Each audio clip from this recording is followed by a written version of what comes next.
আসসালামু আলাইকুম, নৌকাবাইজ চ্যানেল থেকে সবাইকে ওয়েলকাম করছি। আমি মতরুল আমিন, আমার সাথে রয়েছেন Sion founder of HRM English. আপনারা দেখতে পাচ্ছেন আলমদিনা এক্সপ্রেস সিনাধুকুরিয়া, তার পাশেই কিন্তু রয়েছে সেভেন স্টার ব্রজবালা এবং একটু আগেই উইন করেছে হাড়িভাঙ্গা এক্সপ্রেস। নৌকাটি এখন মেলার সামনে রয়েছে। মূলত এই তিনটি নৌকার ভিতরে ফাইনাল খেলা অনুষ্ঠিত হবে।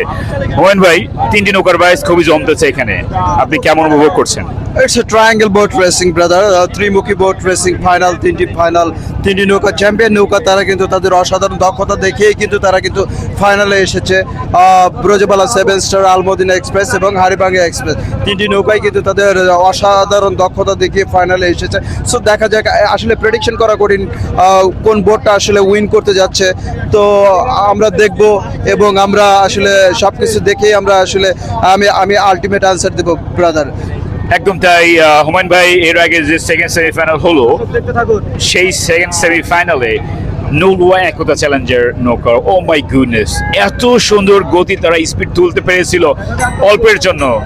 এক হাতের ব্যবধানে নৌকাটি কিন্তু হেরেছে। কেমন উপভোগ করেছিলেন আপনি সেকেন্ড সেমিফাইনালটা? আমি সেকেন্ড সেমিফাইনালটা দেখে আসলে অসাধারণ ফিল করেছি, কারণ এরকম সেমিফাইনাল আমি আমার জীবনে দেখি নাই ভাই। কারণ এটা ছিল একদম neck to the very end, and এটা ছিল একদম অসাধারণ একটা সেমিফাইনাল। এটা ছিল শ্বাসরুদ্ধকর, যেভাবে তারা আসলে এই নতুন নৌকা হিসেবে যেভাবে তারা এইখানে তেলিজানা নদীতে যেভাবে তারা ট্রেডমার্ক রাখলো, সেটা কিন্তু একটা অসাধারণ স্মৃতি হয়ে থাকবে এবং তাদের জন্য একটা ইন্সপায়ারেশন হয়ে কাজ করবে। শুধু তাদের জন্য না, হাজার হাজার নৌকার জন্য কিন্তু একটা স্মৃতি হিসেবে কিংবা একটা ইন্সপায়ারেশন হিসেবে কাজ করবে ভাই। একদম তাই। দর্শক, আমরা ফাইনালের জন্য আসলে প্রস্তুত রয়েছি। তিনটি নৌকা যেখানে প্রতিযোগিতা করবে, আলমদিনা এক্সপ্রেস, সেভেন স্টার এবং হাড়িভাঙ্গা একতা এক্সপ্রেস। ধন্যবাদ আপনাদেরকে।